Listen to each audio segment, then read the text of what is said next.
Hello everyone, রয়েস কিচেনে তোমাদের সকলকে ওয়েলকাম। আমি তন্নি চলে এসেছি আরেকটি নতুন রেসিপি নিয়ে তোমাদের কাছে। আজকে বানাচ্ছি ক্রিসপি পটেটো চিজ বল। তার জন্য এখানে দুটো বড় সাইজের আলুকে আমি সেদ্ধ করে নিয়ে নিয়েছি, যেটার মধ্যে আমি কুচনো পেঁয়াজ, কিছুটা কুচনো ক্যাপসিকাম, কুচনো কাঁচা লঙ্কা, তার মধ্যে পরিমাণ মতন লবণ, সামান্য পরিমাণ কাশ্মীরি লাল লঙ্কার গুঁড়ো, বড় চামচের মোটামুটি 4 থেকে 5 চামচ ব্রেড গ্রামস, 2 চামচ চালের গুঁড়ো আর 1 চামচ কর্নফ্লাওয়ার। আমার এখানে ভিডিওর মধ্যে কর্নফ্লাওয়ার আর চালের গুঁড়োটা দেখাতে একদম ভুলে গেছি, যাই হোক এটা একটু অ্যাডজাস্ট করে নিও।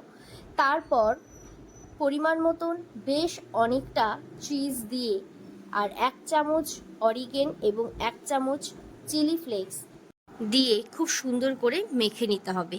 এরপর হাতে তেল লাগিয়ে একটু ছড়িয়ে তার মধ্যে আবারও অনেকটা পরিমাণ চিজ ভরে প্রত্যেকটা বলকে খুব সুন্দর করে রেডি করে নিতে হবে। এবার কড়া বসিয়ে তাতে পরিমাণ মতো সাদা তেল দিয়ে তেলটা গরম হয়ে গেলে প্রত্যেকটা বল বেশ লালচে করে সময় ধরে ভেজে তুলে রাখো।